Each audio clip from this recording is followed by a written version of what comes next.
क्या पढ़ रहे हैं हम लोग? क्या है? हड़प्पा। ठीक। हड़प्पा किस नदी के किनारे? रावी नदी के किनारे। मोहनजोदड़ो सिंधु नदी। चौहुदड़ो कालीबंगा घग्घर। कालीबंगा कहाँ पर है? राजस्थान में। लोथल कहाँ पर है? गुजरात में। लोथल कहाँ पर है? गुजरात में। ये चौहुदड़ो ये कहाँ पर है? पाकिस्तान वाला है। चौहुदड़ो कहाँ पर? पाकिस्तान में। डिसलपुर कहाँ पर है? रंगपुर में। कहाँ पर? गुजरात में। रंगपुर कहाँ पर है? गुजरात में। धवलावीरा कहाँ पर है? गुजरात में। सुरकोतड़ा कहाँ पर है? गुजरात में। और सुतका गैंडोर ये कहाँ पर है? पाकिस्तान में है। आलमगीरपुर कहाँ पर है? यूपी में, पश्चिमी यूपी में है। ठीक है। दाइमाबाद कहाँ पर है? महाराष्ट्र में है। दाइमाबाद कहाँ पर है? महाराष्ट्र में। ये चार्ल्स मेसन ने खुदाई कब किया था हड़प्पा का? 1826 में। ठीक है। और उसके बाद फिर किसने किया था? कनिंघम ने किया था। वो जो है पशुपतिनाथ वाला मोहरे किसको प्राप्त हुए थे हड़प्पा से? कनिंघम को। वो किनको प्राप्त हुआ था? कनिंघम को। वो इनकी जो लिपि है किस प्रकार की लिपि है? भाव चित्रात्मक लिपि है। पढ़ेंगे इसको हम। ये इसमें सबसे पहले किस नगर का उत्खनन किया गया? हड़प्पा का। किसने किया? दयाराम साहनी और माधव स्वरूप वत्स। यही है। कब की बात है ये? 1920 का। उत्खनन कब पूरा हुआ? 21 में। और औपचारिक रूप से घोषणा कब किया गया? 24 में। कब था ये? 24 में। ये ठीक। अब कुछ पुराने में से ले रहा हूं मैं ये। ठीक है। तो हाँ, सबसे पहले जो है वो जो पाषाण काल वाला में ये जो है पहलगांव ये कहाँ पर है? पहलगांव कहाँ पर है? पहलगांव कहाँ पर है? जम्मू कश्मीर में। भीमबेटका कहाँ पर है? मध्य प्रदेश में। आदमगढ़ कहाँ पर है? मध्य प्रदेश में। ये यही है ना ये। ठीक है। और जो है बुतलदा ये कहाँ पर है? रायगढ़ में। सिंगनपुर कहाँ पर है? रायगढ़ में। कालीपुर कहाँ पर है? बस्तर में। गढ़घनोरा कहाँ पर है? कोंडा गांव में। ये सब पाषाण काल वाला फेज का है ये। ठीक है। अब चितवा डोंगरी ये कहाँ पर है? छत्तीसगढ़ में, बालोद वाले जिला में। ये है ना चितवा डोंगरी। नौपाषाण काल के वहां पर साक्ष्य मिले यहाँ पे छत्तीसगढ़ में ये। ठीक है। अच्छा और भी है बेलन घाटी ये कहाँ पर है? बिहार में है। हाँ, बेलन घाटी यूपी में है। राइट। मिर्जापुर डिस्ट्रिक्ट वाला। ठीक है। और वहां पर एक जगह का नाम है चिराग, उधर बिहार वाला है ये। ठीक है। गुफकराल ये कहाँ पर है? गुफकराल कुम्हार का घर, जम्मू कश्मीर में। कहाँ पर है? जम्मू कश्मीर वाला है। और भी मेहरगढ़ प्राचीन साक्ष्य वाला ये कहाँ पर है? पाकिस्तान में है। ठीक है। बागौर, बागौर कहाँ पर है? राजस्थान में है। बागौर कहाँ पर है? राजस्थान में है। ठीक है। और पंचमढ़ी ये कहाँ पर है? एमपी में। राइट। पंचमढ़ी कहाँ पर है? एमपी में है। ठीक है। और मास्की ये मास्की कहाँ पर है? कर्नाटका में है। मास्की कहाँ पर है?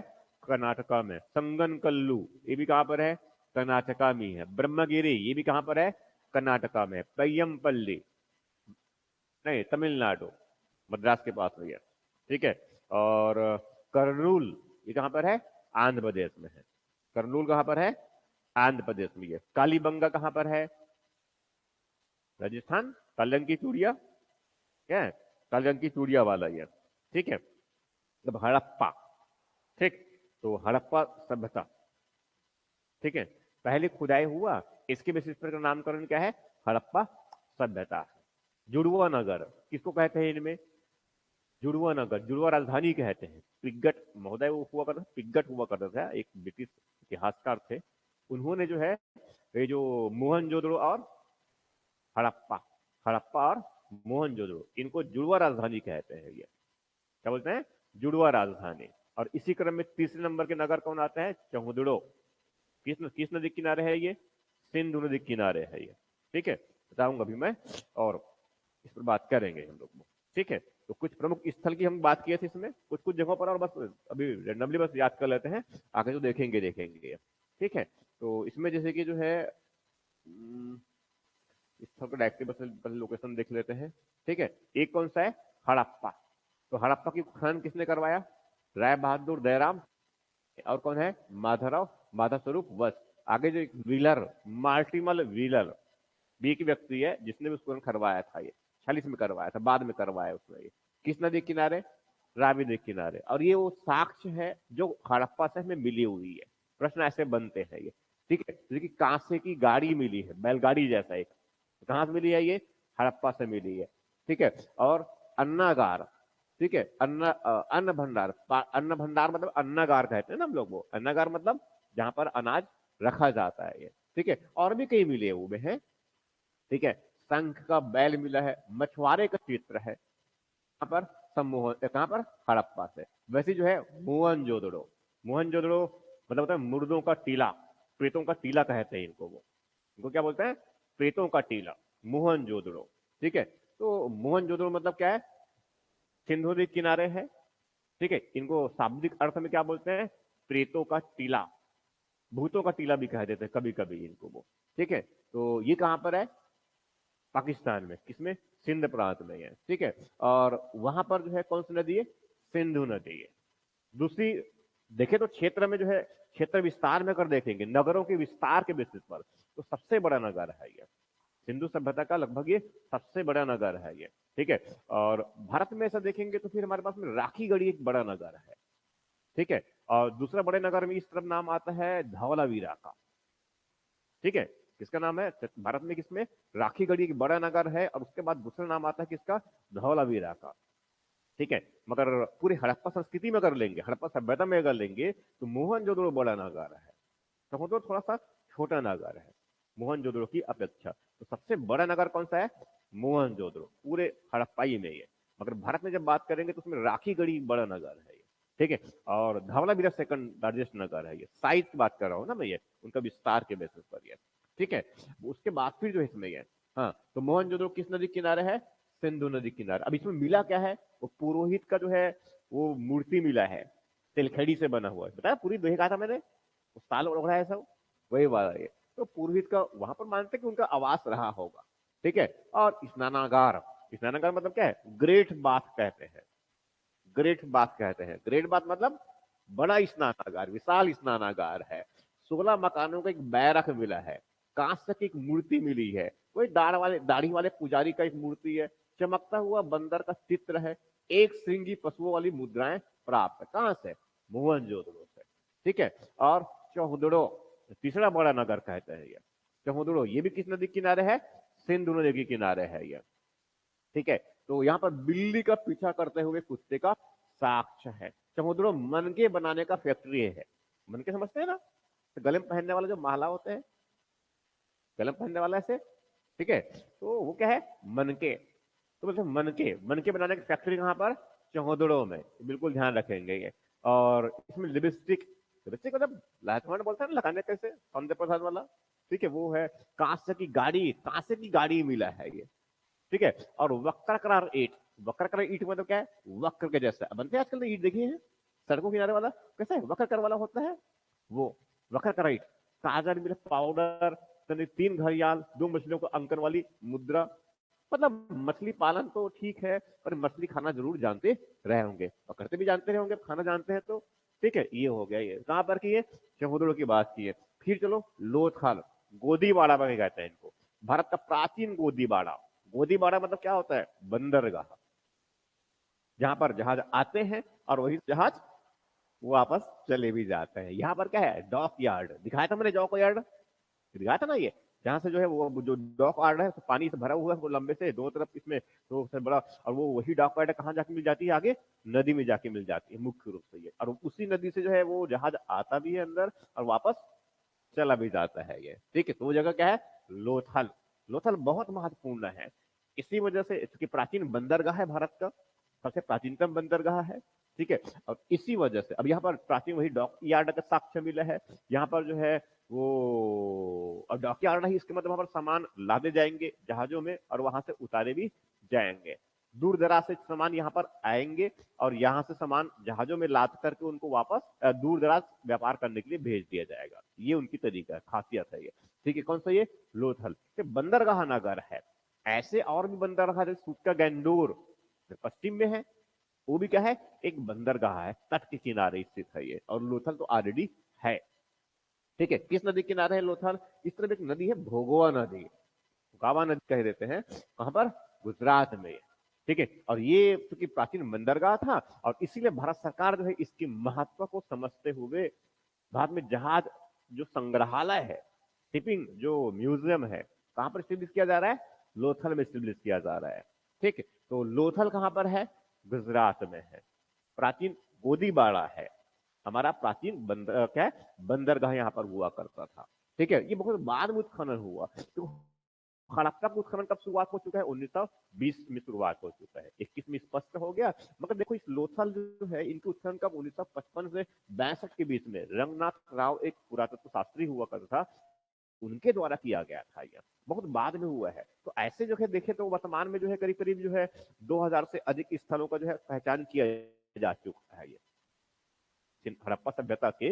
मगर उनमें जो है अभी कई तो उत्खनन हुए भी नहीं है, कुछ का जो उत्खनन हुआ है वो भी बहुत सीमित है, समझा रहे ना। ये तो कहने का मतलब ये है हमारे पास स्थल बहुत बड़ी मात्रा में मिले, क्योंकि क्षेत्र का लगभग विस्तार भी हो रहा है, क्योंकि नए नए कुछ क्षेत्र मिलते जा रहे हैं। तो जो उत्खनन बहुत पहले हुआ और बाकी उत्खनन क्या है बहुत बाद में हो रहे हैं, अभी भी उत्खनन हो रहा है ये भारत में अभी बहुत बड़ी मात्रा में ठीक ठाक मतलब उत्खनन हो रहा है। यहाँ तक कि पाकिस्तान में भी, पाकिस्तान में जो है, पाकिस्तान में जो आर्कोलॉजिकल डिपार्टमेंट है उनका और साथ में जो अमेरिका का, दोनों जो है एक साथ मिल करके जो है इसके बाद स्टडी कर रहा है। अभी कुछ समय पहले उनका एक रिपोर्ट भी प्रकाशित हुआ था, ठीक है। हालांकि समस्या पाकिस्तान में किस प्रकार आ रही है, जैसे कि पिछले बार बाढ़ वगैरह आ गया था, तो उसमें बहुत सारे वहां पर जो है हमारा जो पृथ्वी के जो अवशेष है वो नष्ट भी हो गए उसमें, वो थोड़ा समस्या है, भारत में भी समस्या है संरक्षण का, ठीक। एक किसकी बात कर रहे हैं हम जो है, लोथल का। तो लोथल कहाँ पर है, लोथल कहाँ पर है, गुजरात में। अब यहाँ पर जो है जैसे कि ये वो इंपॉर्टेंट है तो है ही, मगर यहाँ पर क्या मिला है, एक अग्निवेदिका मिली हुई है, अग्निवेदी, अग्निवेदी समझते हैं, अग्निकुंड, ठीक है। तो ये कहां से मिला है, लोथल से। ये चीज जो हमें कालीबंगा में मिला हुआ है, ऐसे हमें कहा मिला हुआ है, कालीबंगा में। कालीबंगा में बताया था मैंने जो है उसमें वो खेतों के जोते हुए चिन्ह मिले हुए हैं, ये भी मिला हुआ है।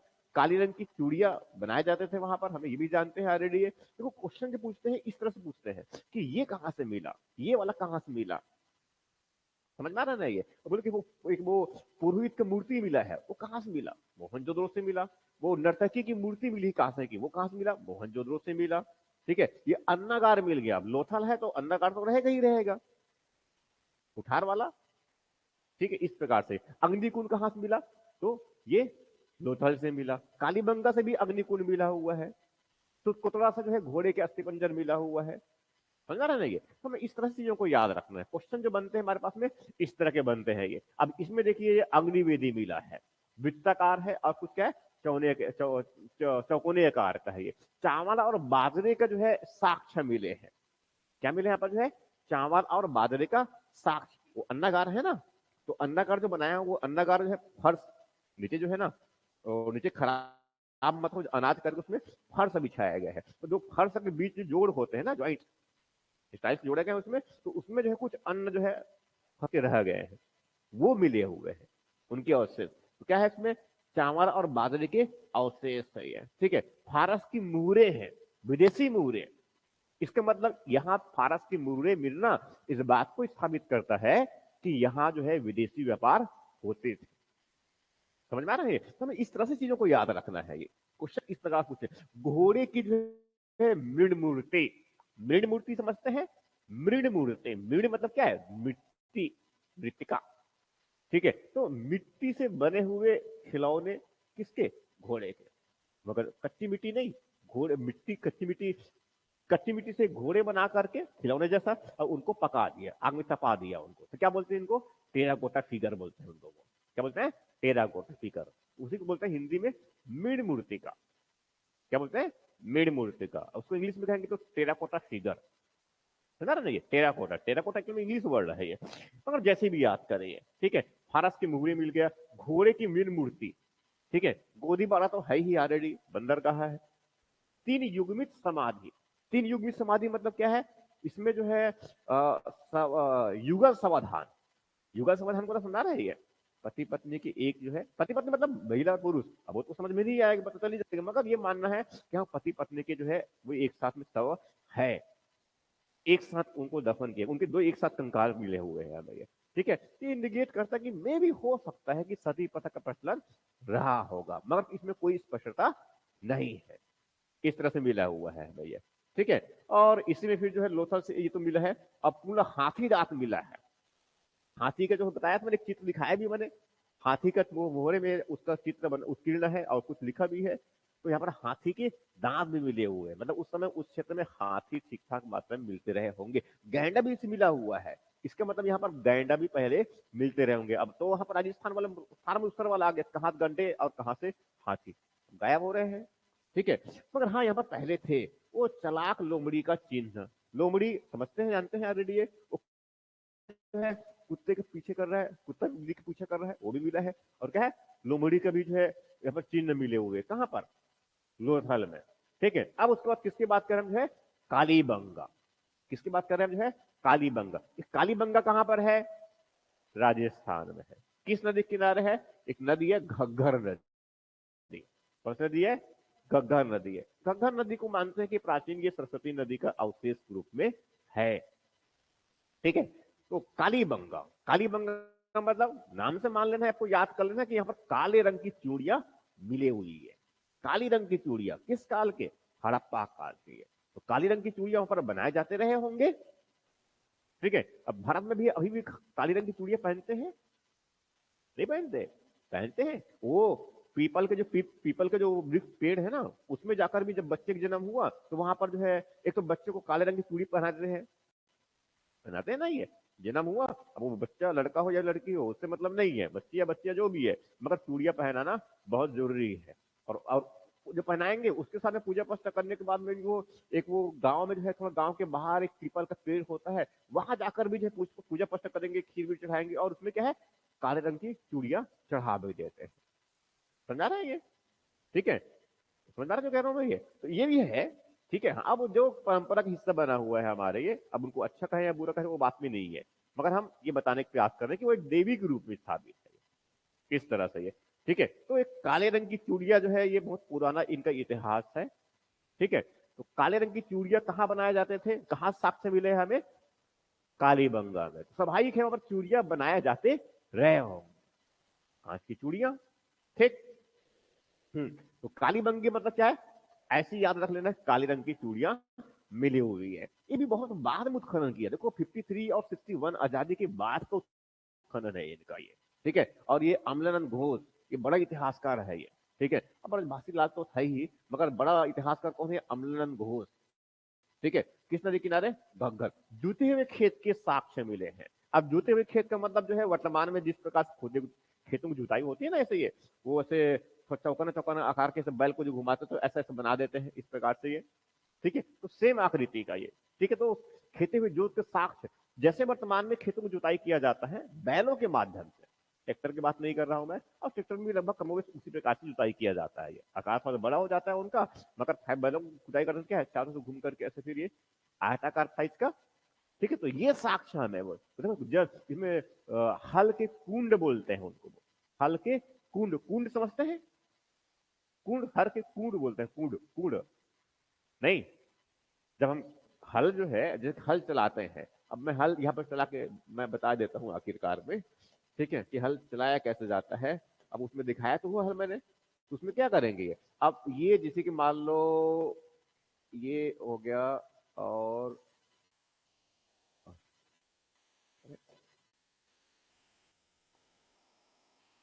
हाँ, ये ऐसे करते हैं ना ये, तो हल कैसा होता है, ऐसा होता है, और इस पर यहाँ पर एक फाल लगा होता है, और यहाँ पर इसे पकड़ने का एक उसका मुठिया बोलते हैं हम लोग उसको, ऐसा बना होता है ये, यही हुआ ना, ठीक है। अब यहाँ पर चलो बैल को ऐसे जोत दिए, ठीक है, इधर भी बैल है, इधर भी बैल है, और इधर भी एक बैल है, ऐसा मान लो, इधर भी एक बैल है, ऐसे ही, ठीक है। तो जब इसको जुताई करेंगे ना, यहाँ पर कोई आदमी जो है, यहाँ पर अब से जो भी है एक आदमी जो है, ऐसा मान के चलो, इनका हाथ इस तरफ रहेगा और पैर इधर रहेगा, ऐसे इसको पकड़ करके, अब वो उधर चाबुक लगा के जुताई कर रहा है, ठीक है। तो ये भी जुताई करते हैं तो ये जो मिट्टी वाला हिस्सा होगा ना, तो इसमें जब ये जो हिस्सा जमीन के अंदर जा रहा होता है वो दोनों तरफ जमीन को ऐसे फैलाते हुए जाता है, गड्ढा करेगा ना, तो गड्ढा जब करेगा तो उसका जो जहां से गड्ढा करेगा वो मिट्टी हटकर बाहर चले जाएगा दोनों तरफ,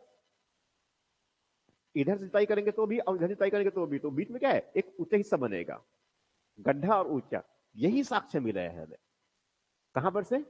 कालीबंगा से। ये समझा ना? ठीक इस तरह से ये, तो ये कौन सा हो गया?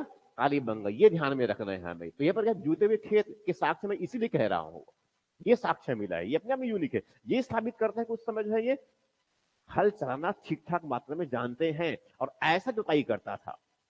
ठीक है। और उसका लकड़ी की नाली मिलना मतलब क्या है, किस बात को इंडिकेट करता है कि सिंचाई के साधन का प्रयोग तो ये करते ही है। इनके पास में तो जो जल निकासी बहुत अच्छी खासी व्यवस्था है, बड़े बड़े तालाब बनाते भी हैं ऑलरेडी ये। और वो धौलावीरा में तो बहुत अच्छा वाटर हार्वेस्टिंग सिस्टम बनाया है उसने ये। कहां पर? धौलावीरा में सबसे बेहतर नमूना है वो। ठीक है, कहां पर? धौलावीरा, गुजरात में है ये। ठीक है। मगर इनके जो है, जो पानी को एक स्थान से दूसरे स्थान तक पहुंचाने के लिए नालियों की व्यवस्था है ऑलरेडी, मगर इन्होंने पाइप की जैसा, लकड़ी है ना, लकड़ी को उन्होंने पाइप के जैसा इस्तेमाल किया हुआ है। ठीक है। मतलब लकड़ी के पाइप, जैसे कि बांस, बांस समझते हैं ना, तो बांस को अगर मोटे बांस है तो उसमें अगर उसमें जो छेद होते हैं, उनको छेद होते हैं बीचों बीच। ठीक है। तो एक तरीका है वो, तो एक तो पूरा छेद है तो उसको बड़ा, अगर मोटा वाला बांस मिल गया, मान लो मोटा बांस मिलता है, ठीक, उनको अगर बीच से अगर फाड़ भी देंगे, ऐसे दोनों दो दो हिस्से भी कर देंगे, तो भी बहुत अच्छा खासा उसमें स्पेस होता है। हाँ, तो यही तरीका है, इनको लकड़ी की नाली मिले हुए हैं हमें ये। ठीक है। बेलनाकार, बेलन, चौकी और बेलना, रोटी बनाने वाला, ऐसे वो बेलते हैं। ठीक है। तो ये भी मिला हुआ है। भूकंप के साक्ष्य, भूकंप आया होगा ऐसा मानना है, कुछ लोगों का मानना है कि भूकंप के साक्ष्य है। अग्नि हवन कुंड, अभी हम बात किए थे कहां पर? लोथल में बात किए थे, तो यहां पर भी क्या मिला है? अग्नि हवन कुंड मिला है। अलंकृत ईट, ईट मिला हुआ है, पक्की ईट का ही प्रयोग करते हैं। अब कुछ जगहों पर ये कच्ची ईट के भी इनके भवन बने होते हैं ये। ठीक है। क्या है? पक्की ईट भी है और साथ में क्या है? कच्ची ईट भी है। और कुछ जो है ईंटों को सजाया जाता है, जैसे कि देखिए ना ये, अब हम लोग भी जैसे कि ये सड़क के किनारे जब बनाते हैं फुटपाथ, उसमें देखेंगे रंगीन रंगीन प्रकार के जो है ईंट बने होते हैं, है ना ये। तो आजकल तो ईंट तो कुछ वक्र आकार बनते हैं, कुछ ऐसे थोड़ा सा ऐसे अलग साइज के बनते हैं, जो देखे होंगे। तो उसमें क्या है, कई इसमें ये वैसी सेम स्थिति है। और यहाँ पर चूड़ियां तो ठीक है, चूड़ियां मिली है एक साथ, और दो फसल बोने के साथ। दो फसल बोने के साथ है मतलब ये है कि जैसे वर्तमान में हम फसल कैसे, खरीफ फसल अभी हुआ, फिर बाद में क्या करते हैं, रबी। ठीक है। तो वो जौ को भी उत्पादन करते हैं, गेहूं के उत्पादन करते हैं, और मटर के उत्पादन भी करते हैं। अनाज तो है ही ऑलरेडी उनमें से ये। ठीक है। तो अब ये समझिए कि चावल भी साक्ष्य मिले हैं हमें, ओल्डीवस चावल के साक्ष्य मिले हुए हैं। तो चावल अगर देखिए तो कैसा फसल है वो, खरीफ फसल है। ठीक है। जबकि गेहूं, रबी, मटर, उड़द, समझा जो कह रहा हूं मैं ये। तो इस प्रकार से ये है, ये दो अलग अलग सीजन में खेती करते हैं ये। इस प्रकार से क्या है, दो अलग अलग सीजन में खेती करते हैं ये। तो एक तरह से क्या हो गया, हम दो चीज, दो चार पांच जगह बड़ी बात की है आज इसमें। आप कौन कौन से बात कर लिए हम लोग इसमें? कौन कौन से बात कर लिए? एक कौन कौन सा हुआ? एक पहले मैंने किसकी बात की यहाँ पर जो है, हड़प्पा। हड़प्पा मैंने क्या क्या बात किया? रावी नदी किनारे है। 1921 में इनके जो है 20 में उत्खनन शुरुआत हुआ था, 21 में जो है पूरा हो गया। इसने राय बहादुर दयाराम साहनी और माधव स्वरूप वत्स ने, बाद में माल्टीमल व्हीलन ने भी इसका उत्खनन करवाया था। किस नदी किनारे है? रावी नदी किनारे है। यहाँ पर कांसे की एक गाड़ी मिली हुई है, दो चक्की वाली गाड़ी मिली हुई है। अन्नागार मिला है यहाँ पर। क्या मिला है? अन्नागार। एक पारदर्शी वस्त्र पहने एक मूर्ति, कहां पर से? हड़प्पा से। पारदर्शी वस्त्र पहने का मतलब क्या हुआ कि ये कपड़ा बहुत ही क्या है, महीन, महीन है, बारीक है। ठीक है। मतलब रेशमी कपड़े बोलते हैं इनको ना हम लोग, उस तरह बने हुए रेशमी कपड़े बहुत बारीक होती है ये, उस तरह कपड़े की, मतलब लगता है कि आर पार नजर आ रहा होता है स्पष्ट रूप से। तो ऐसी बहुत महीन बारीक कपड़े जो है उनके साक्ष्य मिले हैं ये। ठीक है। उनकी मूर्ति रूप में चित्रित मुद्रा है ये। कांस्य दर्पण, कांस्य का दर्पण मिला हुआ है, समझे संवरने का बड़ा अच्छा शौक रहा होगा। ठीक है। और शंख का बैल मिला है। बैल किससे बना हुआ? शंख से बना हुआ वो। ठीक है। मछुआरे का चित्र है। मछुआरे चित्र में क्या, मछुआ मारते हुए देखा हुआ है इसमें ये। ठीक है। तो वो मछली मछली खाती ही थे ऑलरेडी, ये मांसाहारी थे ये, मांसाहारी थे ये। ठीक है। ये हो गया मोहनजोदड़ो। मोहनजोदड़ो मतलब क्या बताया था मैंने? मोहनजोदड़ो मतलब क्या है? मृतकों का टीला। कोई इनको भूतों का टीला कहते हैं, कोई उनको प्रेतों का भी टीला कह देते हैं। जैसे भी हो मगर ये क्या है, टीला है। किसका? मृतकों का टीला। कोई उनको मुर्दों का टीला कह देते हैं, कोई उनको प्रेतों का टीला कह देते हैं। जो भी कहे मगर क्या है, ये मोहनजोदड़ो है।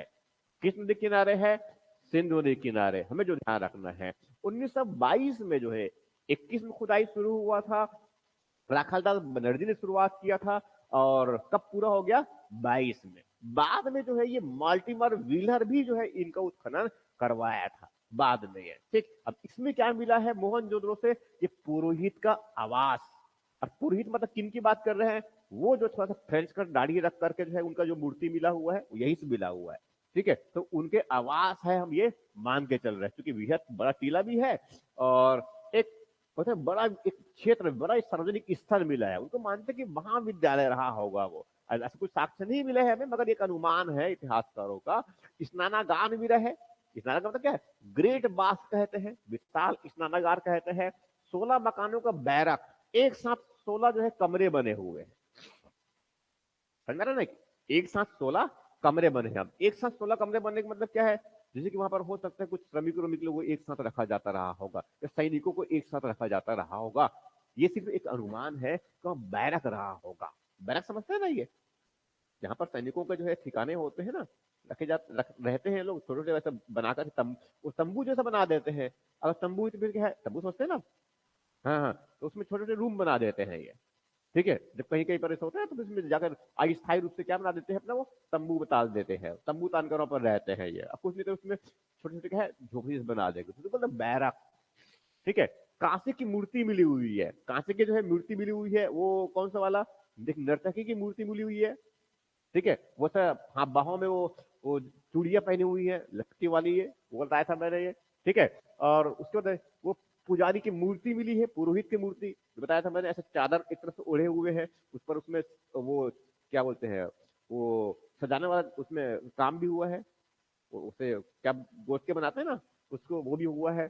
कढ़ाई काम बोलते हैं। ठीक है, वो हो गया। और एक जो है बंदर का चित्र मिला हुआ है यहीं से। ठीक है, एक सिंगी पशु का मुद्रा मिला हुआ है, एक सिंगी पशु योगी। अब एक सिंगी वाला जो है काल्पनिक चित्र बताया था मैंने, वो किसको मिला है? कनिंघम को मिला हुआ है। ठीक है, वो भी हो गया।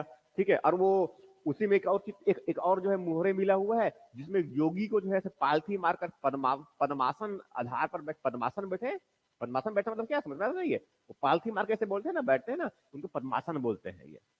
पालथी मार के बैठना समझ रहा है ना? ये मैं बैठ के नहीं दिखाऊंगा अभी।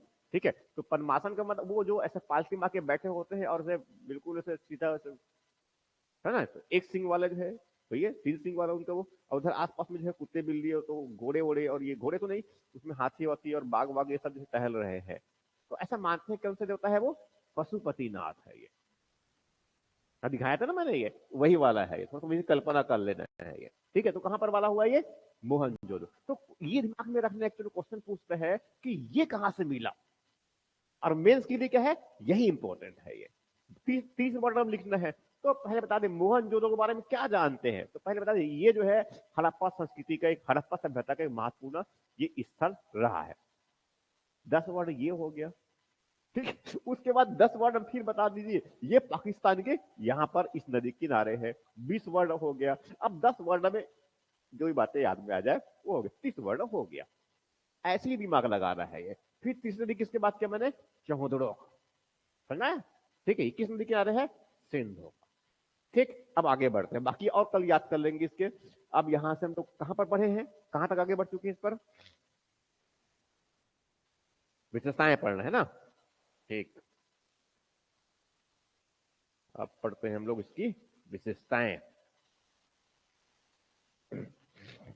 हम्म, तो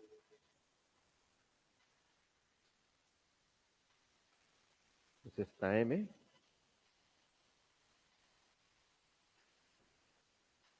विशेषताएं मतलब किसकी बात कर रहे हैं इसमें? विशेष क्या है इसमें? क्या है विशेष? क्या है? तो क्या विशेष है इसमें? इसमें क्या विशेष है? कुछ विशेष है कि कोई भी विशेष नहीं है?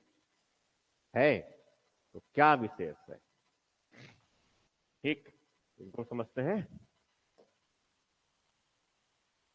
ये हम डिस्कस करेंगे यहां पर।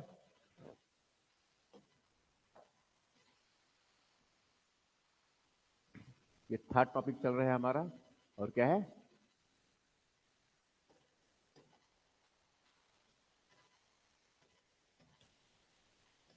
हड़प्पा सभ्यता।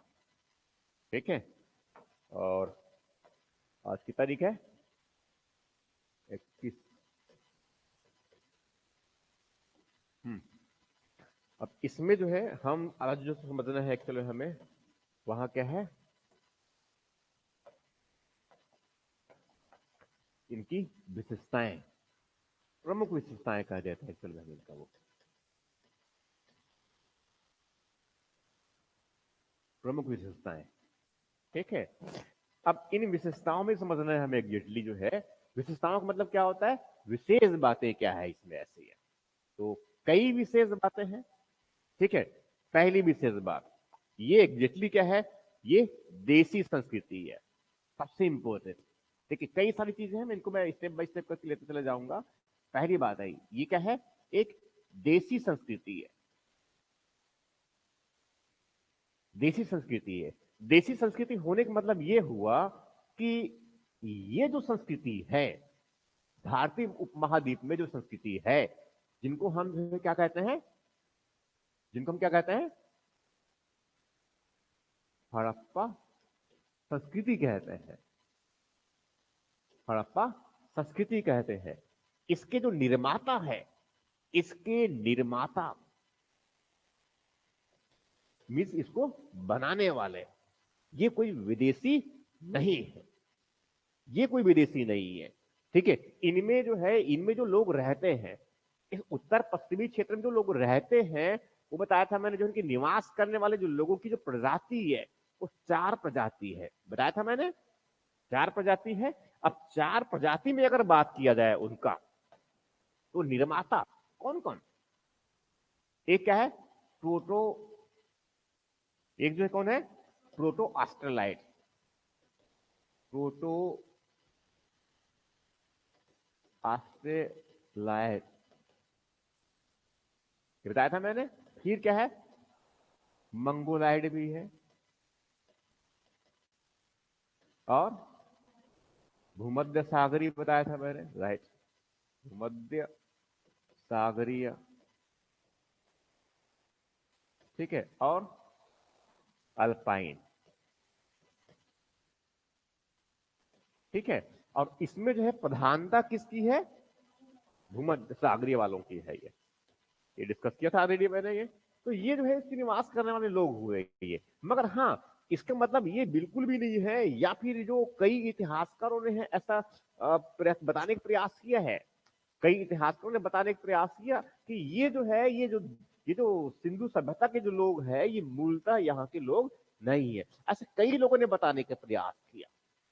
कई इतिहासकार जो विदेशी है, साम्राज्यवादी इतिहास लेखक है, उनका मानना है कि यहाँ जो हड़प्पा या सिंधु सभ्यता का जो जो विकास हुआ है, जो निर्माण किया गया सभ्यता का, ये जो है यहाँ भारत के मूलतः नहीं है।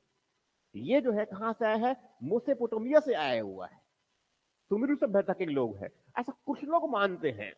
ऐसा कुछ लोग मानते हैं कि ये जो है यह उत्तर पश्चिमी क्षेत्र से आए हुए हैं, कहां से, सुमेरु सभ्यता से आए हैं, ये उनका मानना है। ठीक है, मगर वो यहां से आकर के जो है नया सभ्यता बनाए हैं, ये पूरी तरह से क्या है, भ्रामक और गलत है, असत्य है ये।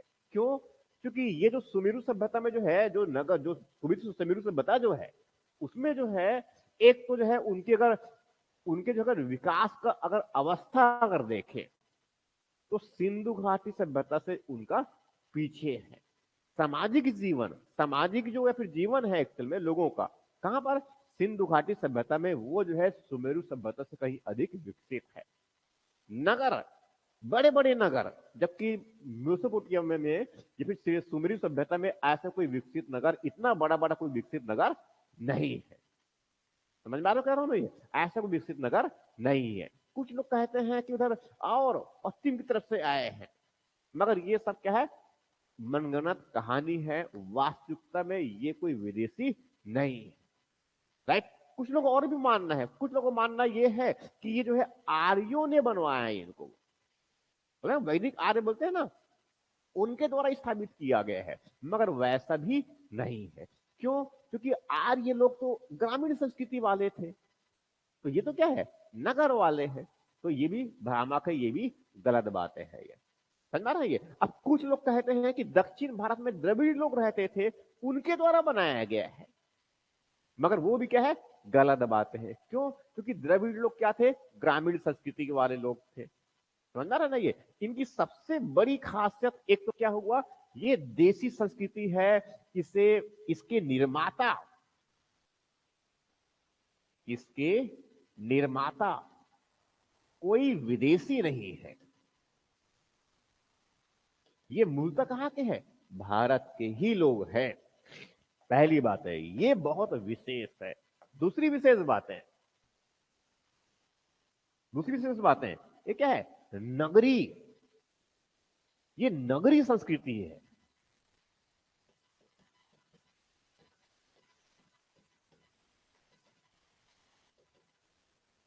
नगरी संस्कृति वाला है ये, ठीक है। नगरी संस्कृति के तत्व मिलते हैं यहां पर। ये नगरी संस्कृति मतलब क्या है, यहां पर नगरीकरण हुआ है, यहां पर क्या है, नगरीकरण हुआ है। और नगरीकरण का जो अर्थ होता है, नगरों का उद्भव, नगरों का उद्भव। अब कई बड़े नगर, अब बड़े नगर मतलब क्या है, बिल्कुल सुनियोजित नगर, सुनियोजित नगर, नगर, सुनियोजित नगर पद्धति, सुनियोजित नगर पद्धति। अब सुनियोजित नगर पद्धति का मतलब क्या हुआ कि इनमें नगरों को बिल्कुल व्यवस्थित प्रकार से बसाया जाता है। कि उस नगर को तो बसाना कहां पर है, उस नगर में, उस नगर में जो बस्ती होंगे उसकी जो है विन्यास किस प्रकार का होगा। विन्यास का मतलब क्या होता है कि उसमें जो सार्वजनिक भवन बनेंगे वो कहां पर बनेंगे, निजी मकान बनेंगे वो कहां पर बनेंगे, सड़कें जो है उनकी चौड़ाई और उनकी लंबाई कितनी होगी, ठीक है, उनकी दिशा किस प्रकार का होगा, मुख्य सड़क और छोटी सड़क और गली, राइट, प्लस नालियां, सड़कों के किनारे वाला बड़ी नालियां हैं, ठीक है, साथ में जो है कूड़े करकट इकट्ठा करने की व्यवस्था किस प्रकार का होगा, पीने की पानी की व्यवस्था किस प्रकार की होगी, शौचालय की व्यवस्था किस प्रकार का होगा, रसोई घर की व्यवस्था किस प्रकार का होगा, कुआं पीने के पानी के लिए की व्यवस्था कहां पर रखा जाएगा।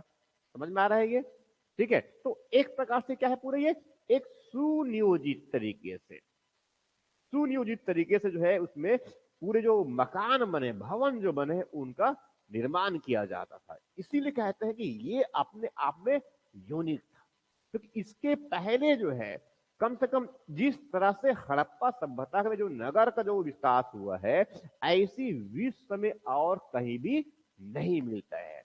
हालांकि समकालीन कुछ हद तक मानते हैं, जैसे कि इसमें जो इस तरफ जो नील नदी किनारे जो है, जो मिस्र की सभ्यता हुआ करता था, वहां पर ठीक है नगर थे, मगर इस प्रकार के नगर नहीं थे। मेसोपोटामिया सुमेरी सभ्यता में भी नगर थे, मगर इतनी बड़ी और इतनी व्यवस्थित और इतना मानकीकृत नगर नहीं हुआ करता था। समझ में आ रही है। तो ये अपने आप में विशेष है, तो इस पर हम डिटेल से बात करेंगे इनकी नगर योजना को लेकर के, सुयोजित नगर पद्धति या फिर नगर योजना, ये नगरों का उद्भव। और ये एक्चुअली क्या है, ये भारत का पहली नगरीकरण है।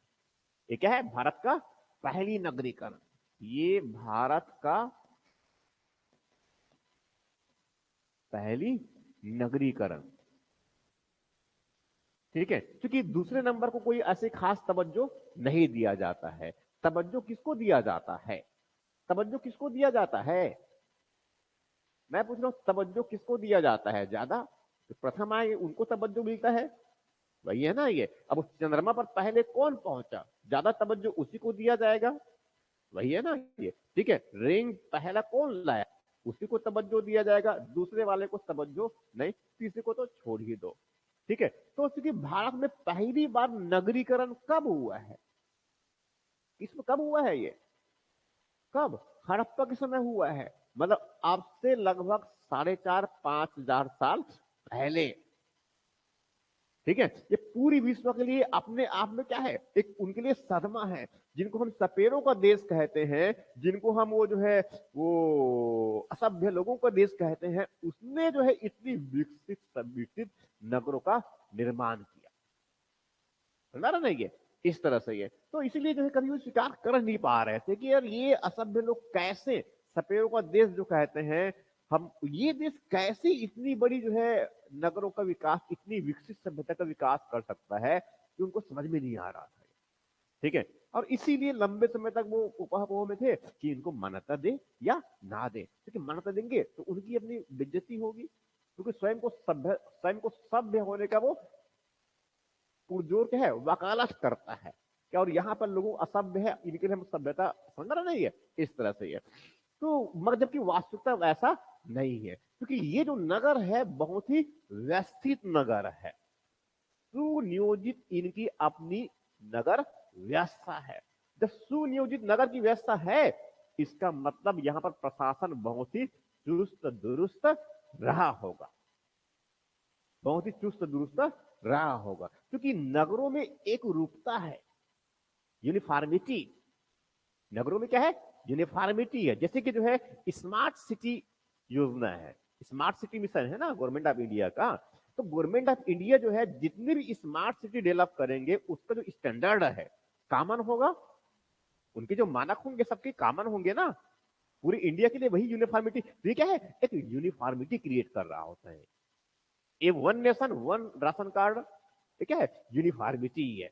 तो वैसे ही अगर यहाँ पर नगर में अगर ईंटों का प्रयोग किया गया है भवन बनाने के लिए, तो लगभग पूरे नगर में जो है एक ही प्रकार के मानकीकृत ईंटों का प्रयोग करेगा, लंबाई चौड़ाई और उनकी ऊंचाई में 1, 2 और 4 के अनुपात में। समझ रहा ना, ये 1, 2 और 4 के अनुपात में, यही है बाट। बाट समझते हैं मापने के लिए, तो वो भी क्या है, बिल्कुल स्टैंडर्ड जो मानक मानक बाट का प्रयोग करते हैं। ऐसा नहीं कि मनमौजी तरीके से आज ये प्रयोग कर देते हैं फिर दूसरा कोई और प्रयोग कर रहे हैं, ऐसा नहीं है, कॉमन है। तो सभाई की कहीं तो उनको किसी से अप्रूवल मिल रहा होगा, भाई इस तरह से आपको जो है यही प्रयोग करना है। समझ आ रहा है ये, तो नगरों ये तो ठीक है, और सोचिए बहुत इंपॉर्टेंट ये था कि नगरों की अपनी एक आइडेंटिटी, उनका प्रतीक चिन्ह, हॉलमार्क। समझ रहा नहीं ये, अभी जैसे कि अभी तो छत्तीसगढ़ में अगर देखा जाए तो वैसा कोई नगर है ही नहीं है जिनका अपना खुद का एक प्रतीक हो। ठीक है, अब इंडिया में कम से कम अभी तक, इंडिया भी अभी तक वो इस तरह पहुंच नहीं पाए हैं जहां पर नगरों की अपनी एक हॉलमार्क का प्रतीक हो। समझ रहा नहीं है, ये उसी तरह पहुंच भी नहीं पाया है अभी तक, मगर वहां पर क्या है, नगरों के अपने अलग अलग हॉलमार्क प्रतीक चिन्ह उनके पास में है। नगर इतने विकसित और इतने महत्वपूर्ण हो चुके हैं, जैसे कि बनारस का पान फेमस है, बनारसी पान, बनारसी साड़ी भी फेमस है। ठीक है, एक गैंडा साहब साड़ी कहते हैं, नाम सुने इसका, नहीं, मोटे साड़ी होता है, गैंडा साहब साड़ी माता राम और बाकी लोग सब पहनते थे गांव देहात में, ठीक है, भी पहनते हैं।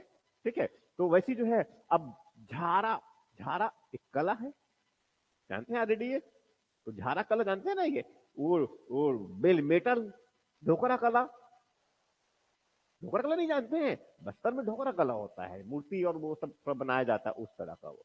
तो ये सब क्या है, ये अपने आप में एक आइडेंटिटी होती है। तो वैसे ही कह रहा हूं मैं कि जो जितनी भी ये जो नगर है हड़प्पा संस्कृति के ये, ठीक है, तो ये जो संस्कृति है एक्चुअल में हड़प्पा संस्कृति है, हड़प्पा सभ्यता जो है क्या है, नगरी संस्कृति है। ठीक है, इसका मतलब ये है कि, अब इसका मतलब ये बिल्कुल भी नहीं है कि पूरा का पूरा नगर है, ऐसा बिल्कुल भी नहीं है। नगरी संस्कृति होने का मतलब ये है कि इसमें नगर है, मगर नगर होने के मतलब ये नहीं है कि ग्रामीण बस्ती इसमें नहीं है। राइट, इसमें नगरी तत्व बहुत ठीक ठाक मात्रा में है, मगर ठीक ठाक मात्रा होने का मतलब ये बिल्कुल भी नहीं है कि नगरी जनसंख्या जो है ग्रामीण जनसंख्या से अधिक है, ऐसा बिल्कुल भी नहीं है। जैसे वर्तमान में ग्रामीण जनसंख्या अधिक है, नगरी जनसंख्या कम है, तो सभाई के उस समय भी जो है वैसे ही नगरी जनसंख्या था और कम रहा होगा और ग्रामीण जनसंख्या अधिक रहा होगा। समझा रहे हैं? अब नगरी संस्कृति मतलब ये कि एग्जैक्टली यहाँ पर क्या है, नगर का मतलब ये हुआ कि यहाँ पर जो है उस जगह पर जहां पर ये नगर है उनमें जो लोग रहते हैं उनका जीवन किस प्रकार का हो, उसके लिए जो है जो एक गार्डनर चाइल्ड नाम का जो है ब्रिटिश इतिहासकार है, गार्डनर गार्नर चाइल्ड, ठीक है, उसने जो है उस नगर की 10 तत्वों की पहचान की है। नगर के 10 तत्व, 10 बेसिक नगर के बेसिक फीचर बताया उसने। मैं अलग से करवाऊंगा भी ना, उसको बताऊंगा। तो इसमें क्या है, उस नगर की विशेषताएं हैं अपने ये, तो 10 तत्व आइडेंटिफाई किया गया है, बताऊंगा उसको अलग से। जब नगर की हम संरचना पढ़ेंगे नगर नियोजन, उसमें ये 2 चीज बताया मैंने। एक तो क्या है, देसी संस्कृति हो गया, निर्माता कोई और विदेशी नहीं बल्कि मूलतः कौन है, ये भारत के उत्तर उत्तर पश्चिमी क्षेत्र में जो लोग रहते थे, और कौन सा, वो नाव पसानी लोग, उनके द्वारा विकसित हुआ है। कौन सा है, नाव पसानी संस्कृति लोग रहते हैं उनके द्वारा विकसित हुआ है। दूसरा, ये नगरी संस्कृति है। नगरी संस्कृति मतलब क्या है कि यहां पर नगर है, ग्रामीण तो निवास करते ही है, ग्रामीण बस्ती भी है, मगर ग्रामीण बस्ती के साथ साथ क्या है, ये नगर है यहां पर। मगर इसके पहले के अगर देखे, इसके पहले अगर ताम्र पसानी की बस्ती को देखे, समकालीन अगर बस्ती में अगर देखे, समकालीन और जो संस्कृति है कौन सा है, ताम्र पाषाणिक संस्कृति है। मगर इसमें कोई नगर है क्या, इसमें कोई नगर नहीं है। इसके पहले की अगर बात करें तो नव पाषाणिक की अगर बात कर दें, नव पाषाणिक जो संस्कृति की जो बस्ती है, इनकी जो बस्ती है इसमें भी कोई नगर है क्या, नहीं है। ठीक है, और वैसे इसके बाद में अगर हम चलो महापाषाणिक की बात भी कर रहे, अगर महापाषाणिक महापाषाणिक संस्कृति की अगर बात करें तो यहां पर खेती अगर रोपाई होती है, लोहे के प्रयोग करते हैं, मगर फिर भी ये कोई नगर के साक्ष्य में नहीं है। ऐसी अगर थोड़ा सा और आगे बढ़ जाए, ऐसी थोड़ा और आगे बढ़ जाए इस तरफ, वैदिक संस्कृति आगे की ओर दे रही है, तो वैदिक संस्कृति में भी जो है हमें कोई नगर सभ्यता, नगरी संस्कृति नहीं है, बल्कि कैसा है, ये तो ग्रामीण संस्कृति है। नगरीकरण के उत्तर तक पहुंच ही नहीं पाए, ये भी सब क्या है, ग्रामीण वाले है ये, समझा रहा है ये। तो ये इंपॉर्टेंट इस वजह से है, सिंधु घाटी सभ्यता जो है, हड़प्पा सभ्यता इसलिए महत्वपूर्ण है, क्यों, क्योंकि भारत में पहली बार नगरीकरण हुआ है। वो भी काम पहली बार होना ही महत्वपूर्ण है, दूसरे बार तो कई लोग करते हैं, उसको कोई मतलब नहीं है ये। ठीक है, तो अब इसमें ये हुआ, तो अब वो नगरीकरण पहली बार हुआ, तो अब आगे तो और नगरीकरण हुआ होगा। अब आगे नगरीकरण थोड़ा बता देता हूँ साइड लाइन में लेते हुए। अब भारत में नगरीकरण साइड लाइन में ले रहा हूं इनको, और आपको जो है साइड में ही ऐसा लिख लेना है, क्या है, भारत में नगरीकरण, अर्बनाइजेशन इन इंडिया। पहला कौन सा हो गया, हड़प्पा काल में नगरीकरण हुआ, ये फर्स्ट नगरीकरण है ये क्या है, फर्स्ट अर्बनाइजेशन है ये फर्स्ट नगरीकरण। ठीक है, अब सेकंड नंबर में यही ले रहा हूं मैं इसको, वो अब सेकंड नंबर में कब आएगा नगरीकरण, भगवान बुद्ध के समय। कौन सा, भगवान बुद्ध के समय, जिनको शूद्र काल बोलते हैं, सूत्र काल, जिनको महाजनपद काल भी कहते हैं, तो इनको बुद्ध काल भी कह देता हूं मैं, बुद्ध काल। मगर एग्जैक्टली है क्या, वो पूर्व मौर्य काल है। इस काल में ये क्या है, दूसरी नगरीकरण है, ये सेकंड नंबर का नगरीकरण हुआ, समझा रहे हैं। अब इसके बाद थर्ड नगरीकरण किस समय, मौर्य काल में। ये नगरीकरण, बड़े बड़े नगर बने उस समय, पाटलिपुत्र बहुत महत्वपूर्ण हो गया, ठीक है, और सारनाथ बहुत महत्वपूर्ण हो गया, ऐसे कई बहुत महत्वपूर्ण वाले। ठीक है, उसके बाद फिर चौथा नगरीकरण किस फेज में, गुप्त काल में। गुप्त काल में ये।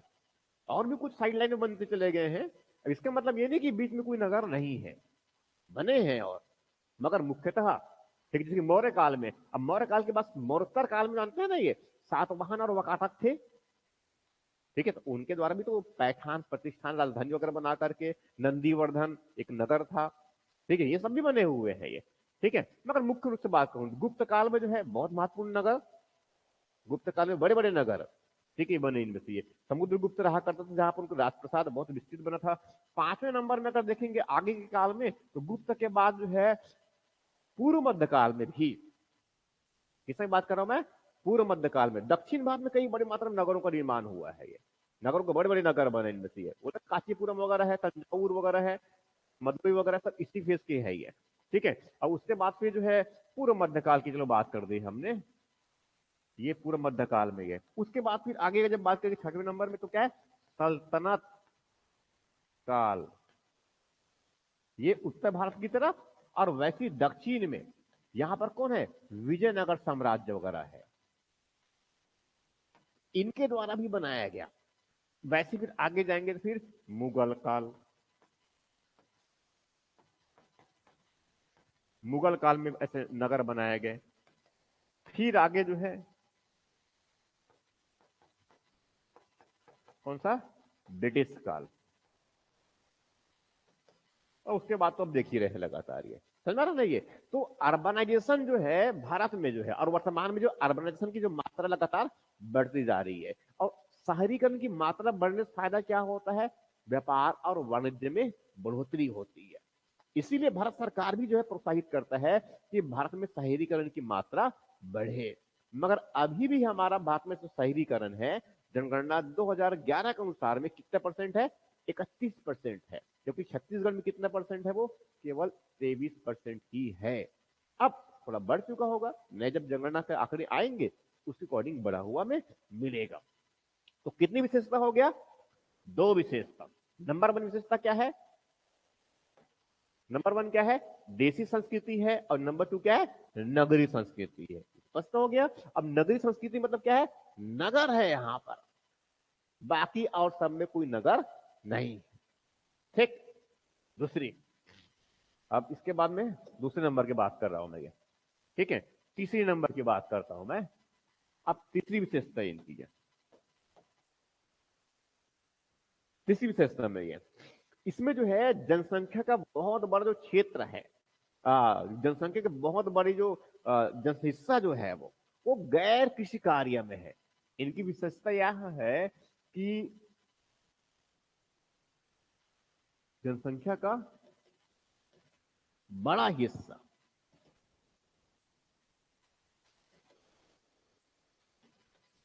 बड़ा हिस्सा जो है गैर कृषि कार्य में उनका नियोजन है।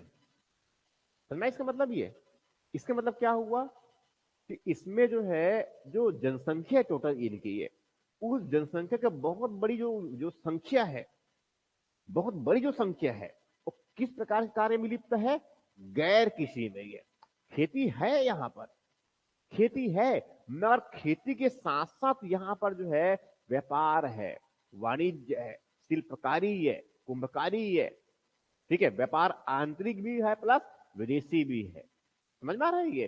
तो एग्जैक्टली अगर देखा जाए तो इसमें खेती भी लोग लगे हुए हैं, मगर खेती के साथ साथ जो है बहुत बड़ा वर्ग किसमें है, व्यापार और अन्य जो आर्थिक गतिविधियां हैं उसमें लगे हुए हैं। इसका मतलब यह हुआ कि खेती पर कोई बर्डन नहीं है। खेती जितना उत्पादन हो रहा है उसमें उत्पादन की मात्रा भी बहुत ठीक ठाक है, उत्पादन की मात्रा भी क्या है, बहुत ही ठीक ठाक है ये। ठीक है, और इसीलिए जो किसान या जो कह सकते हैं जो जो उत्पादन कर रहे हैं अनाज का, वो अपने लिए तो उत्पादन कर ही रहे हैं, मगर अपने लिए उत्पादन के साथ साथ वहां जो है जो गैर खेती काम में जो लगे हुए हैं उनके लिए ठीक मात्रा में उत्पादन करते हैं। और ठीक मात्रा में उत्पादन करने के साथ साथ उनकी आवश्यकताओं को पूरा करने के साथ साथ जो अन्य लोग हैं, अन्य मतलब विदेशी क्षेत्र में, क्षेत्र के बाहर, उनके लिए भी वहां निर्यात करने की क्षमता रखते हैं, और इसीलिए उनके बंदरगाह है। उस बंदरगाह में बड़े बड़े क्या बने हैं, अन्नागार बने हैं, कि वहां अनाजों को क्या करता है, निर्यात भी करते हैं। राइट। तो इस प्रकार से क्या है, जनसंख्या के बहुत बड़ा जो हिस्सा क्या है, वो गैर खेती काम में लगे हुए हैं, व्यापार और वाणिज्य में लगे हुए हैं। ये उनकी विशेषता हुआ। वैसी जो है बहुत बड़ी, अब गैर कृषि कार्य मतलब कौन कौन सा कार्य हो जाएगा इनके पास में, गैर कृषि मतलब कौन कौन सा कार्य हो जाएगा।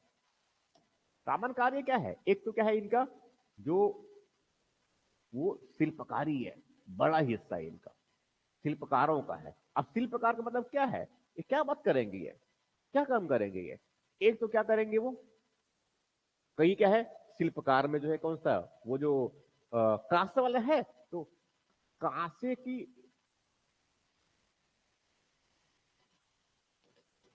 कांसे के औजार, औजार के फिर कह सकते हैं कांसे के बर्तन, या कुछ उपकरण, या सजावटी वस्तुएं, ये बनाने वाले क्या बोलते हैं इनको, कसेर, नाम सुने इसका, ये कह रहे हैं। कुछ क्या मिलेंगे, ताम्रकार मिलेंगे।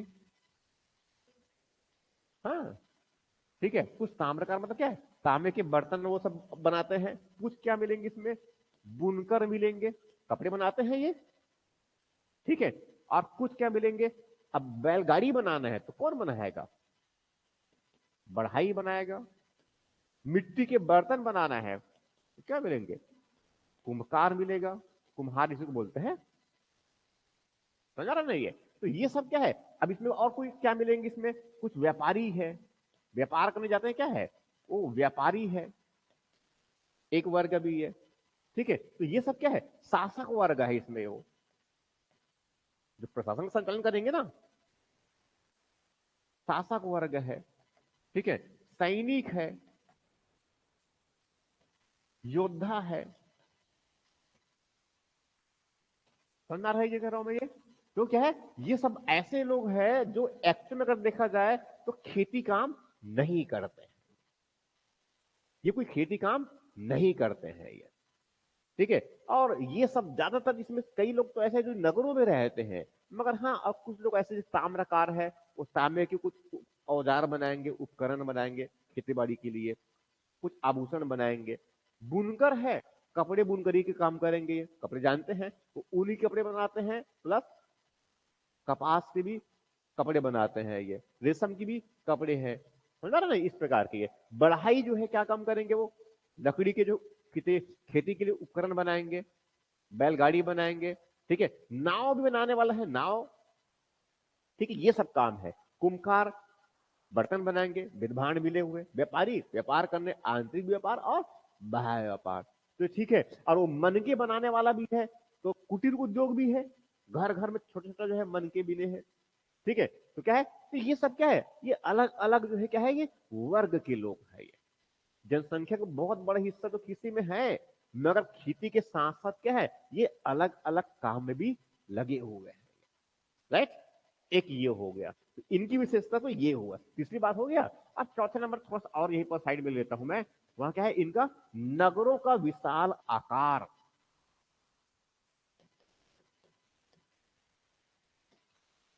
नगरों का विशाल आकार, नगरों का विशाल आकार का मतलब क्या है, ये जो नगर है बहुत बड़े बड़े नगर है, ठीक है। नगर जो है बहुत ही बड़े बड़े नगर है। बहुत बड़े बड़े नगर का मतलब क्या, जैसे कि इसमें सबसे बड़ी नगर कौन सा है, मोहनजोदड़ो, ठीक है। मोहनजोदड़ो जो है 500 हेक्टेयर से भी बड़ा एरिया है। मोहनजोदड़ो जो है 500 हेक्टेयर से भी बड़ा एरिया है, सबसे बड़ा नगर है ये, ठीक है। ये 500 हेक्टेयर से भी क्या है, इनका बड़ा एरिया है। वैसे जो है दूसरी अगर बात करें इसमें, हड़प्पा, हड़प्पा उतना बड़ा नगर नहीं है, इनका आकार अगर देखेंगे ना, ये बहुत अधिक बड़ा नहीं है, ठीक है। मगर फिर भी जो है दो महत्वपूर्ण नगर है, एक छोटा भी नहीं कह सकते इनमें से। मगर इसके साथ साथ जैसे कि एक और नगर की बात करेंगे, इसका चहुदड़ो भी, तो चमोदड़ भी ठीक ठाक है, उनका भी बड़ा आकार है। वैसे अगर वो बात करेंगे इस तरफ, तो जो राखी गढ़ी है भारत में, कौन सा है, राखी गढ़ी, तो राखी गढ़ी भी ठीक ठाक बड़ी स्थल में है ये। और वैसे अगर मान लो जो है यहाँ पर आप इसमें धौलावीरा की जो बात कर लेंगे, तो वो भी अच्छा खासा बड़ा ही है। तो सर क्या है, नगरों का जो है एक विशाल आकार भी है। ये तो नगर का विस्तार हुआ, मगर ओवरऑल अगर सभ्यता के पूरे क्षेत्र की बात भी करेंगे तो भी क्या है, बहुत ही विशाल है। ये तो नगरों का विस्तार, नगरों का आकार हुआ। आगे बढ़ जाऊं क्या? ठीक है, अब इसमें अगर जो है इस सभ्यता का विस्तार भी कहेंगे, इस सिंधु सभ्यता का अगर विस्तार करेंगे इनका, वो कितना नंबर था,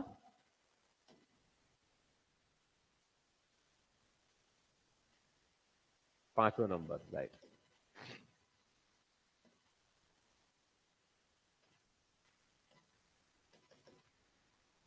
विस्तृत भौगोलिक, 5वें नंबर में विस्तृत भौगोलिक विस्तार। कैसे, कहां पर है, भारतीय उपमहाद्वीप के उत्तर पश्चिमी क्षेत्र में। ऐसा बड़ा क्षेत्र है इनके पास में। और इस क्षेत्र में जो है हम डिस्कस कर चुके हैं कि इसमें जो है ये जो क्षेत्र है, यहाँ पर क्या है, ये क्या है, मांदा है, यहाँ पर क्या है, आलमगीरपुर है, और यहाँ पर क्या है, दाइमाबाद है, और यहाँ पर क्या है, सुस्का गैंडोर। ठीक है, समझने के लिए समझ आ रहा होगा ये। अब ये जो है एक बहुत बड़ा एक क्षेत्र है अपने आप में, यही है ना, ये अपने में क्या है, बड़ा क्षेत्र है। कितना क्षेत्र बताया था मैंने, कितना, अब वो लिख दिया हूं तब बता रहे हैं। ठीक है, ये बड़ा एरिया है। ये कहां कहां पर है, कि भारत प्लस, भारत में भी है और साथ में क्या है, पाकिस्तान में है। अब भारत में देखेंगे तो कई राज्य हमारे पास में है, इनको नाम लिख दो यहाँ पर। जम्मू एंड कश्मीर हो गया, फिर इधर जो है राजस्थान वाला हो गया, पंजाब हो गया, समझा रहे ना, ये इस तरह से। ये वैसे पाकिस्तान वाले एरिया में रही है। तो इनका विस्तृत भौगोलिक विस्तार है इनका ये। ठीक है, ये बड़ी खासियत, ये इसकी इंपोर्टेंस और भी है, क्योंकि इनका विस्तार इतना अधिक है कि तत्कालीन, समकालीन, समकालीन जो है दो, दो समकालीन, दो सभ्यता, कौन सा, दो सभ्यता और हुआ करता था उस समय। वो क्या नाम है इनका, मेसोपोटामिया और मेसोपोटामिया की सुमेरु सभ्यता किस नदी किनारे, दजला और फरात नदी के किनारे। कौन सा सभ्यता का विकसित हुआ, मेसोपोटामिया की सभ्यता। ठीक है, ये हो गया। और दूसरा कौन सा, इस तरफ नील नदी के किनारे, इसको मैं ऐसा कर लेता हूं, मिस्र कर देता हूं पहले, मिस्र की सभ्यता। ठीक है, तो मिस्र की सभ्यता किस नदी किनारे, नील नदी के किनारे। इसीलिए नदियों को जो है सभ्यता की जननी कहा जाता है, नील नदी के किनारे। ठीक है, यही लोग है ना, वो मम्मी बनाते थे, मम्मी पिरामिड।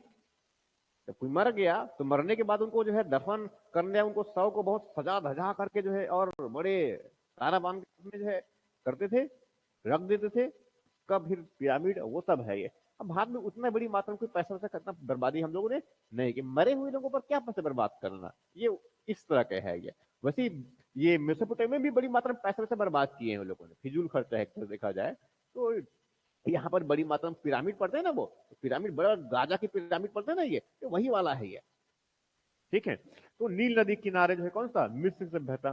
दो, अब इनका जो है अगर क्षेत्र विस्तार की बात करें, भारत में वाला हड़प्पा सिंधु का क्षेत्र, तो एक्चुअली इन दोनों सभ्यता का, ये जो सभ्यता है इनकी जो क्षेत्रफल और इनकी क्षेत्रफल, दोनों को अगर जोड़ भी देंगे, इन दोनों को क्षेत्रफल को अगर जोड़ दिया जाए, दोनों को क्षेत्रफल को अगर जोड़ दिया जाए तो इन दोनों के क्षेत्रफल से बड़ा, ठीक है, इनका जो क्षेत्रफल है, ये क्षेत्रफल, इनका जो क्षेत्रफल है इन दोनों की योग से बड़ा है, दोनों के योग से भी बड़ा। ये इनकी विशालता को बता रहा है। समझ में आ जो कह रहा हूं मैं ये, ठीक है। कौन कौन सा हो गया? समकालीन सभ्यता कौन सा है? मेसोपोटामिक सभ्यता, और एक कौन सा है? कौन सा है? मिस्र की सभ्यता। ठीक, कितना विशेषता हो गया? 5 बातें लिया मैंने इसमें, ठीक है। अब इसमें जो है, अब आगे जो मुख्य मुख्य बातें इसमें आएंगी, इनका जीवन। अभी कुछ मैं मोटी मोटी बात कह रहा हूं मैं ये, इनके बाद अलग से हम जो है सामाजिक, धार्मिक, आर्थिक वो अलग से पढ़ेंगे, ठीक। अब इनका जो है ये, अब इनका जो है आर्थिक जीवन, कितने नंबर ले रहा हूं मैं? 6वां नंबर में। कौन सा इनका आर्थिक जीवन? आर्थिक जीवन किस प्रकार का है? इनकी अर्थव्यवस्था का जो है कैसा है? बिल्कुल ये आर्थिक जीवन, या फिर इनको जो है यहां पर काम करने वाले जो लोग पेशाकार, उनकी उपजीविका, या फिर इनको जो है जीविकोपार्जन कह देते हैं, चलो, और कोई भी तरीका है जीविकोपार्जन के तरीके, ये कोई भी तरीका हो सकता है इनमें। इंपॉर्टेंट क्या है इनके लिए? सबसे इंपॉर्टेंट क्या है? ये बहुत ही विकसित प्रकार का है। इनका अगर स्वरूप की बात करेंगे तो कैसा है? ये विकसित कृषि आधारित अर्थव्यवस्था, किसी विकसित, इनका स्वरूप कैसा है? विकसित, विकसित ना लिख करके इनको उन्नत, उन्नत कृषि, उन्नत कृषि, पशुपालन, व्यापार और वाणिज्य आधारित अर्थव्यवस्था, राइट, जिसमें लोग जो है अलग अलग क्षेत्र में काम करते हैं। क्या क्या स्थिति है इनकी संरचना में? अगर देखेंगे, स्वरूप हो गया। अब इनकी संरचना में क्या क्या है? प्रमुख रूप से क्या है यहां पर? क्या है? कृषि। और कृषि मतलब उन्नत कृषि है। क्या है? उन्नत कृषि है, जिनमें क्या होता है? अधिशेष उत्पादन होता है। अधिशेष, अधिशेष का मतलब समझते हैं? सरप्लस, सरप्लस प्रोडक्शन है। सरप्लस प्रोडक्शन का मतलब क्या हुआ? कि वो अपनी आवश्यकताओं के पूरा करने के साथ साथ जो है वह और एक्स्ट्रा भी उत्पादन करता है, जिनको बाजार में बेच सके, ठीक है। तो उन्नत कृषि है, अधिशेष उत्पादन है, उसी को बेचेंगे ना ये, ठीक है। इनके साथ साथ जो है ये पशुपालन भी करते हैं। क्या करते हैं ये? पशुपालन भी करते हैं। अब पशुपालन में जो पशु इनके पास में है, क्या है वो? 2 प्रकार के पशु है। एक भारवाही पशु है, और दूसरा कौन सा है? गैर भारवाही। अब भारवाही का मतलब कौन सा है? जो वजन लेके चल सके, जैसे कि खच्चर, पहला तो भारवाही वही है, गधा, ठीक है। दूसरा, खच्चर जानते हैं ना? खच्चर जानते हैं ना? गधा जैसा ही मान लो, तो गधा मतलब क्या है? खच्चर, उसी प्रजाति का है, ये मान के चलो। वैसा ही दिखता है, ये भी मान के चलो, ठीक है। खच्चर हो गया। और बैल, ये भी क्या है? भारवाही पशु है। बैल के ऊपर में अब ठीक है सामान लाद कर नहीं ले जा सकते, मगर बैलगाड़ी को, बैल बैल में, बैलगाड़ी को तो बैल में जोता जा सकता है ना, हल चलाया जा सकता है ये, ठीक है। तो और वैसे जो है ऊंट, ऊंट, ऊंट मिला है। घोड़ा भी था, पर घोड़ा का प्रयोग अधिक मात्रा में करते नहीं थे, ऐसा मानते हैं। मगर हाँ, घोड़ा का प्रयोग था, तभी तो उसके मिले हैं कुछ चिन्ह हमें ना, उसके अस्थि पंजर मिले हुए ना सूत कोटड़ा में, ठीक है।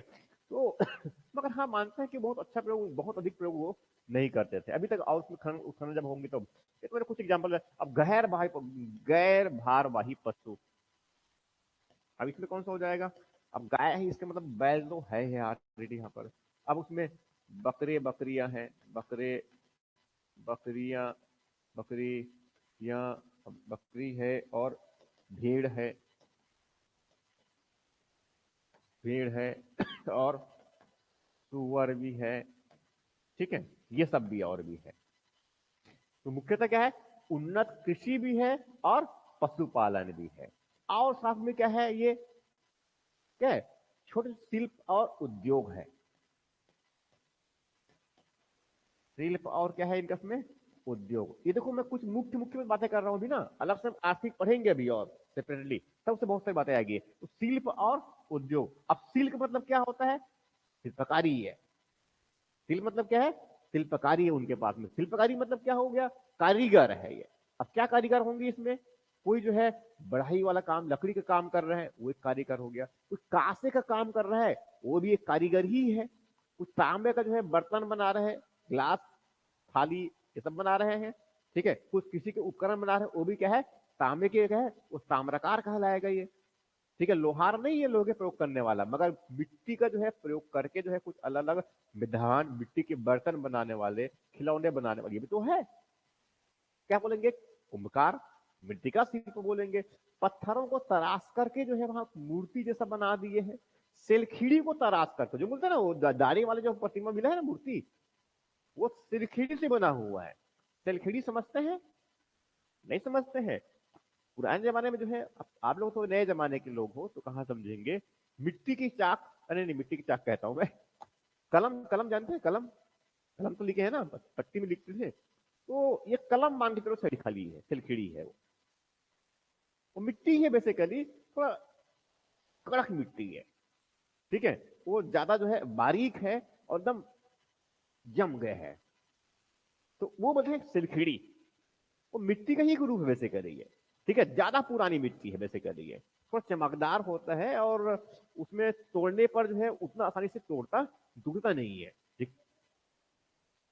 क्ले भी कह सकते हैं ये, पर क्ले को तो चीनी मिट्टी होता है, वो ठीक है। मगर हाँ सिलखिड़ी उससे थोड़ा सा अलग है, मगर लगभग वैसा ही है, ठीक है। तो उससे बनते थे ये, पुराने जमाने में बर्तन बनते हैं, अभी भी कुछ बर्तन मिल जाते हैं ये।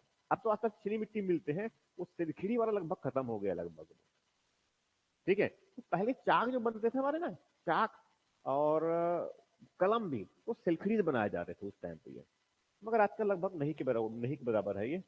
तो ये आर्थिक जीवन में क्या क्या है, खेती बाड़ी है, पशुपालन है, व्यापार वाणिज्य है, इसके आधार पर उनकी अर्थव्यवस्था है। संरचना में क्या है, खेती ठीक ठाक मात्रा में है, ठीक है, पशुपालन भी है और शिल्प और उद्योग है ये, ठीक है। और इसके साथ साथ क्या है इसमें, कुछ तो क्या है इसमें, मुद्रा आधारित अर्थव्यवस्था है इनका, क्या है, मुद्रा है। अब मुद्रा मतलब कौन सा है, वही मोहरे वगैरह है, मोहरे हैं, ठीक है। उसके बाद फिर जो है और इसमें, इसमें मोहरे हो गया, इनके बाद इसमें जो है और क्या है, इसका छोटा उद्योग है इनका, कुटीर उद्योग। इनके क्या है, कुटीर उद्योग। अब कुटीर उद्योग मतलब क्या है, छोटे छोटे उद्योग है इनके पास में ये। इनमें क्या है, छोटे छोटे उद्योग है, जैसे कि मनके बनाने के छोटे उद्योग इनके पास में है, चूड़ियां बनाने के छोटे उद्योग है इनके पास में, ठीक है। तो ये क्या है कि मनके बनाने का हो गया, ठीक है, चूड़ियां बनाने के उद्योग हो गए इनके, ये सब क्या है, छोटे छोटे काम है एक्चुअल में वो। तो ये सब इनकी क्या है, आर्थिक जीवन में ये सब बातें इनका है। इनके साथ साथ इसमें क्या है, अब इसमें और जो थोड़ी थोड़ी बातें ले लेता हूं मैं यहां समझने के लिए, क्या है, व्यापार और क्या है, वाणिज्य है। व्यापार और वाणिज्य, तो व्यापार और वाणिज्य कैसे होंगे, कुछ आंतरिक व्यापार भी है और कुछ क्या है, बाह्य व्यापार भी है। आंतरिक और क्या है, बाह्य। तो स्वाभाविक है ये निर्यात भी करते हैं और कुछ क्या है, आयात भी करते हैं ये, ठीक। तो इस प्रकार से क्या है उनका एक ठीक ठाक प्रकार का आर्थिक जीवन है। आर्थिक जीवन में जो गतिविधियां हैं, प्रमुख गतिविधियां क्या है, कृषि है। दूसरा क्या काम करते हैं, पशुपालक भी है। पशुपालक के साथ साथ क्या करते हैं ये, इनके पास में क्या है, एक शिल्प और उद्योग की अच्छी खासी इनका जो है विकास है, उसका मुद्रा भी है इनके पास में है, मोहरे हैं, उनके सील बने हुए हैं, सुना ना ये कुटीर उद्योग है, ये व्यापार करने के आंतरिक व्यापार भी है और साथ में क्या है इनका बाह्य व्यापार भी है। समझ में आ रहा जो कह रहा हूं मैं ये, तो मुख्य रूप से क्या है ये इस तरह की विशेषता है, ये इनकी आर्थिक जीवन जो है इस प्रकार का। ये अभी डिटेल से बात करेंगे, सेपरेट जाएंगे हम तब, तो बड़ा सेगमेंट है एक्चुअल में उनका। उसके बाद फिर इसमें क्या है उनका राजनीतिक जीवन, इनकी बात करेंगे इसमें, उनकी राजनीतिक जीवन कितना नंबर है ये, 6वां नंबर, 7वां नंबर। अब 7वें नंबर में कौन सा इनका राजनीतिक, राजनीतिक जीवन। तो राजनीतिक जीवन का मतलब किस प्रकार की बात कर रहे हैं, जैसे कि वर्तमान में बस क्या है राजनीतिक पूरी राज्य व्यवस्था है, प्रशासन है, मगर इसमें क्योंकि जो है समस्या ये है कि हमें अभी तक जो है हमने इनकी लिपि को पढ़ी नहीं है, अभी तक जो है इनकी लिपि कोई साहित्य प्राप्त नहीं है। दूसरा, प्राप्त लिपि अभी तक पढ़ा नहीं जा सका, ठीक है, इसीलिए स्पष्ट जो है हमें अभी कोई जानकारी नहीं मिलती है, स्पष्ट जानकारी का अभाव है। तो उस समय शासन एग्जैक्टली करते कौन थे, ये हम अभी तक बहुत स्पष्ट जो है अनुमान नहीं लगा पाए। समझ में आ रहा जो कह रहा हूं मैं, ये कारण क्या है, कोई साहित्य हमारे पास में है ही नहीं है। अब जब साहित्य है ही नहीं है तो हम कैसे समझेंगे शासन किसका था। हमें कोई शिलालेख मिले हैं ऐसा भी नहीं है, पत्थर मिले मिले हैं ऐसा भी नहीं है, कुछ लेख मिले हैं, उनकी कुछ लिपि प्राप्त है, मगर समस्या क्या है हमारे लिए कि हम उस लिपि को अभी तक पढ़ नहीं पाए हैं। समझ आ रहा नहीं ये, मगर एक अनुमान है इतिहासकारों का, इतिहासकारों का अनुमान है कि इसमें जो अगर ओवरऑल देखा जाए तो इसमें क्योंकि एक बहुत बड़ा क्षेत्र है, एक यहाँ क्या है एक बहुत बड़ा क्षेत्र है। अब इतने बड़े क्षेत्र में जो है लंबे समय तक इतनी बड़ी एक विशाल क्षेत्र को प्रबंधित करके रखना, ठीक है, प्रबंधित करके रखना, उनमें उनमें जो है नगरों का लगभग एकात्मक प्रकार के, एक ही प्रकार के स्वरूप, नगरों की बनावट, उनका विन्यास बस्तियों का एक ही प्रकार का, लगभग सड़कें जो है एक दूसरे को समकोण लगभग सभी नगरों में ही काट रहे हैं, एक ही प्रकार के, उनका मुद्रा का जो प्रचलन है वो भी लगभग क्या है समान है, यूनिफॉर्मिटी है, राइट। तो इसके बेसिस पर जो है इतिहासकारों का अनुमान है कि यहां पर जो है जो उस समय शासन व्यवस्था रहा होगा किसी ऐसे वर्ग के हाथ में रहा होगा जो शक्तिशाली रहा होगा और वह अधिक धनवान भी रहा होगा, शक्तिशाली रहा होगा, प्रबुद्ध भी रहा होगा और अधिक वहां जो है क्षमतावान भी रहा होगा, तभी जो है वहां अपने प्रभाव से जो है उतने बड़े क्षेत्र को व्यवस्थित रख पाया और ऐसी जो है एक विकसित सभ्यता के निर्माण के लिए वहां आधार तैयार किया। इस आधार पर जो है कुछ इतिहासकारों का मानना है कि यहाँ उनका जो है शासन व्यवस्था जो है ये किसी बड़े या तो जो है पुरोहित वर्ग के हाथों में, पुरोहित वर्ग के हाथों में, या फिर या किसी वणिक, क्या बोलते हैं वणिक, वणिक के माध्यम से जो है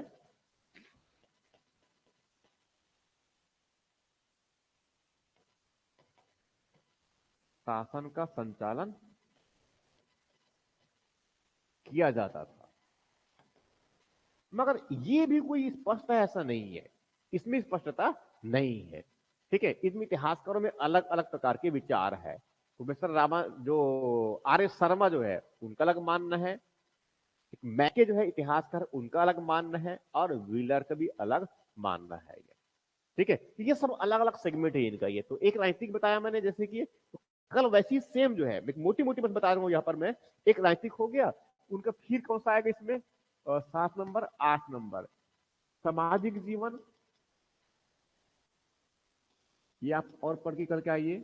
एक सामाजिक जीवन भी आएगा, वैसे एक इसमें और आएंगे इसमें उनका धर्म, और क्या आएंगे इसमें संस्कृति, एक ये आयाम आएगा इसमें। एक आयाम आएगा इसमें उनकी कला और स्थापत्य।